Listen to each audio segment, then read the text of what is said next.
3 പേരുണ്ട്. അതെ. മൂത്താൾ അമേരിക്കയിലാണ്, എഞ്ചിനീയറാണ്, IT എഞ്ചിനീയറാണ്. രണ്ടാമത്തെ ആൾ ബാംഗ്ലൂർ.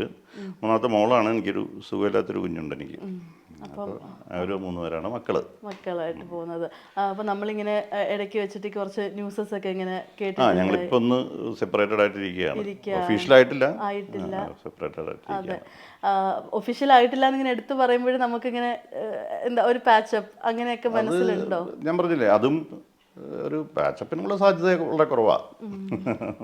നമ്മളിങ്ങനെ കാണുമ്പോഴും പ്രണയിച്ച് സ്നേഹിച്ച് ഒരുപാട്. അതെ, അത് പറഞ്ഞിട്ട് കാര്യമില്ല. ഇപ്പം എത്ര പേരുണ്ട് ഇതിനേക്കാളും പ്രണയിച്ച ആൾക്കാർ എത്ര പേര് പിരിയുന്നു. ഇപ്പം എനിക്ക് പരിചയമുള്ളവർ എത്രയോ പേരുണ്ട്.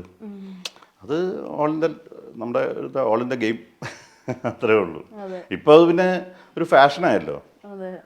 ഇപ്പോൾ ഫാമിലി കോർട്ട് എന്ന് പറയുന്നത് അവിടെ ചെല്ലുമ്പോഴേ അറിയുള്ളൂ ഫാമിലി കോർട്ടിൽ പോകുന്നതിൻ്റെ ബുദ്ധിമുട്ട്. അവിടെ ആയിരക്കണക്കിന് കേസാണ് ഒരു ദിവസം. ജഡ്ജ് തലവേദന എടുത്തിരിക്കണതാണ് ചില സമയത്ത്. അത്രയും കേസുകളാണ്. പിന്നെ ഈ പറഞ്ഞ പോലെ ആരും ഇപ്പം സെപ്പറേറ്റഡ് ആയ ആൾക്കാർ ഒരിക്കലും പരസ്പരം നല്ലത് പറയില്ലല്ലോ. നല്ലതായിരുന്നു പക്ഷേ പറ്റുമെന്ന് പറയാൻ പറ്റില്ലല്ലോ. പരസ്പരം അതിനകത്ത് കോർട്ട് റൂമിനകത്ത് മുഴുവൻ ബ്ലെയിമിങ്ങും അങ്ങോട്ടും ഇങ്ങോട്ടും പരസ്പരം ചെളി വാരി എറിയുക മാത്രമേ ഉള്ളൂ. അതൊരു മടിയാണ് സത്യം പറഞ്ഞാൽ, അതും അങ്ങോട്ട് പോകാൻ.